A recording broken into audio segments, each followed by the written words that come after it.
with the same destructive power as those in the arsenals of the world's major nuclear powers, the United States and Russia.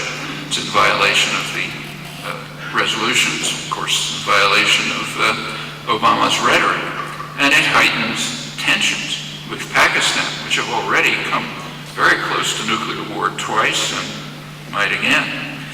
The Indian nuclear weapons program received a major boost from the United States by the India-United States nuclear deal a year ago, which allows India to receive aid for its nuclear programs. And of course that transfers at once to military to nuclear weapons programs. Pakistan's nuclear weapons are a gift to the world from Ronald Reagan because of his part of his strong support for the most vicious and brutal dictator in Pakistan's history, Zia-ul-Haq, who was also carrying out the radical Islamization of Pakistan with consequences that are quite familiar today. And the Reagan administration pretended that they, of course they knew, but they pretended that they didn't know that Pakistan was developing nuclear weapons so they could continue to support Zia and the radical Islamization of Pakistan. Israel, there's no need to comment. It's also worth noting that they're not alone. There's another beneficiary of U.S. support for nuclear weapons development. That's Iraq under Saddam Hussein. He was a favorite of Reagan and Bush #1.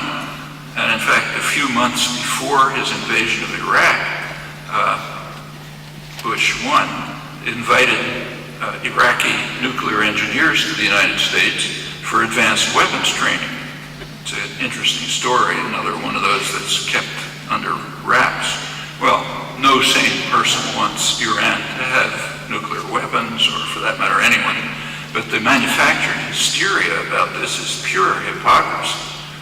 The real threat, the major threat, is the non-signers of the Non-Proliferation Treaty, Israel, India, and Pakistan, and their superpower patron. That's what the story would be in a free press. What about Obama's reconstructing the anti-missile system in Europe? There's been a lot of fiery debate about that. So was he selling out to the Russians, or is it really the way to protect us from Iranian aggression and so on? The lively debate, as in the past, skillfully avoids the central issue. All of this is advertised as a defense against an Iranian attack. That can't possibly be the motive. The chance, if Europe, say, wanted to defend itself from attack, they'd do better putting up an asteroid defense system. The chances of Iran attacking Europe or anyone else with a missile, even if they had one, is approximately zero. U.S. intelligence specialists just discounted recently Zbigniew Brzezinski, one of the more level-headed of the foreign policy elite, described the system as a non-existent technology against a non-existent threat. I mean, if Iran so much as mounted a missile, the country would be incinerated, and the ruling clerics know it. The anti-missile systems are a first-strike weapon. They're an attempt to deter a retaliatory strike, to block a retaliatory strike. And that's understood on all sides. Got a warning already? I thought I had more time than that. Well, let me turn to that's the critical point. Well, what about, let's turn to Israel-Palestine. We have to, according to the Obama administration, reconceptualize the issue and place it within the context of regional opposition to Iran. Of course, Israel's position too. Kerry presents the usual picture. The United States is an honest broker. Israel's desperately seeking a legitimate partner for negotiations. And now, he said, there's a ray of light. The West Bank was quiet during the US-backed invasion of Gaza. Why was it quiet? Well, he explains, there's an army there that prevented any demonstrations. Now, that's the ray of light. What's the army? It's the army commanded by General Keith Dayton, U.S. general, trained with Israeli assistance in Jordan. And it did succeed in keeping the population down, kept them quiet. So things look a little better. Maybe there's a chance for Israel to have a legitimate partner for peace with the West Bank controlled by a collaborationist, by a mercenary army essentially, and a collaborationist elite. And that's the traditional way to run what are called neo-colonies. It's a method that the U.S. pioneered in the Philippines a century ago with in extensive detail, still applies there. And it's been applied over and over again in Latin America. It's second nature.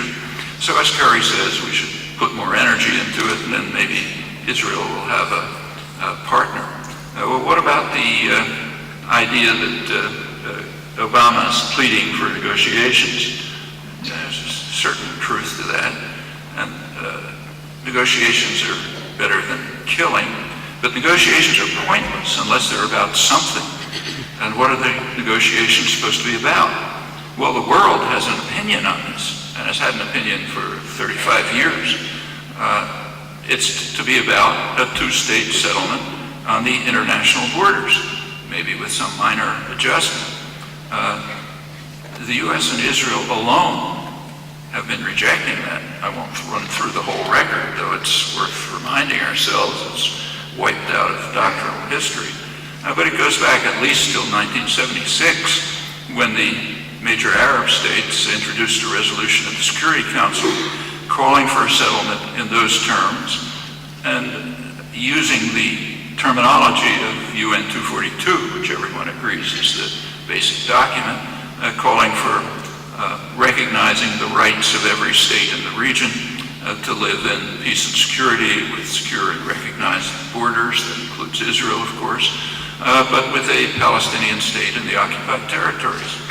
Well, the U.S. vetoed it again in 1980. It's a long record that I won't run through, but with very rare and very brief exceptions, that has been the U.S. position.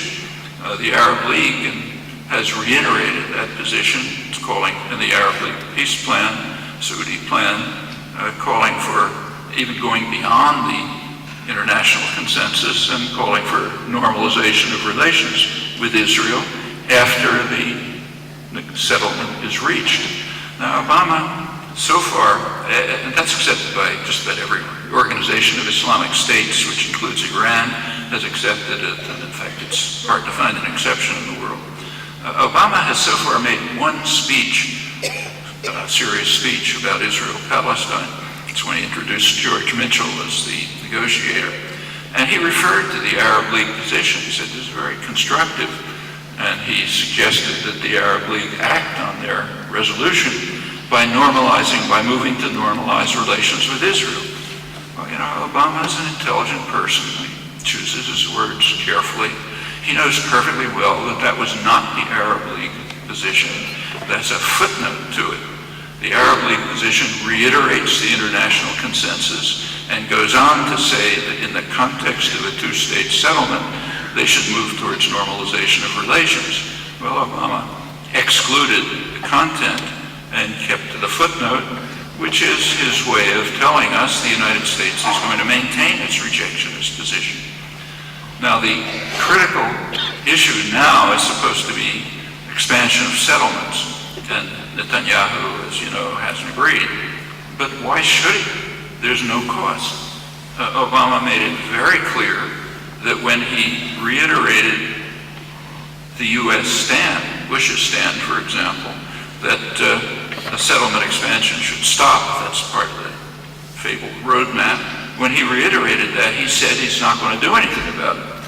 He said that his actions will be purely symbolic. They will have no cost. He said that he will not do what Bush number one did. Bush number one, at least, had a tap on the wrist when settlements expanded. He said he's not going to do that. So it's purely symbolic. And as long as the United States continues to provide the diplomatic and military and ideological support for it, why should Netanyahu stop? In a way, that's a minor point, because it's all irrelevant anyway.